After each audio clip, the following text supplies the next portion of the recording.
ఈరోజు తెలంగాణ రాష్ట్రంలో ఎస్సీ వర్గీకరణ చేసిన తర్వాత మాలలకు జరుగుతున్నటువంటి అన్యాయం మీద ఈ ప్రభుత్వము స్పందించాలని చెప్పేసి సందర్భంగా నేను డిమాండ్ చేస్తా ఉన్నా. మరి తెలంగాణ రాష్ట్రంలో మాల విద్యార్థులకు, ఉద్యోగులకు, మాల సమాజానికి మరి రిజర్వేషన్ లేకుండా చేసినటువంటి రేవంత్ రెడ్డి గారి యొక్క వైఖరి మార్చుకోవాలని చెప్పేసి కూడా ఈ సందర్భంగా నేను గుర్తు చేస్తా ఉన్నాను. కాబట్టి మాలకు జరుగుతున్న అన్యాయం మీద ఈరోజు ఏదైతే అసెంబ్లీలో బడ్జెట్ సమావేశాలు జరుగుతాయో ఆ బడ్జెట్ సమావేశాల్లో మాల యొక్క సమస్యను మరి లేవనెత్తి చర్చకు రావాలని చెప్పేసి కూడా ఈ సందర్భంగా నేను డిమాండ్ చేస్తా ఉన్నాను.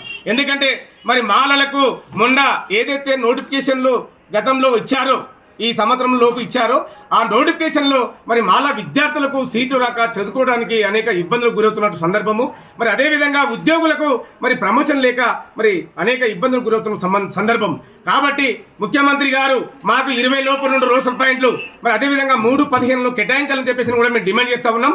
అదేవిధంగా 5-7% రిజర్వేషన్ పెంచాలని మేము డిమాండ్ చేస్తూ ఉన్నాం. తెలంగాణ రాష్ట్రంలో షెడ్యూల్ కులాల జనాభా దమాస ప్రకారంగా చేవెళ్లలో డిక్లరేషన్ చేసినటువంటి సందర్భం ఏదైతే ఉన్నదో దాని ప్రకారంగా మాకు 22% రిజర్వేషన్ పెంచాలని ఈ సందర్భంగా మేము డిమాండ్ చేస్తున్నాం.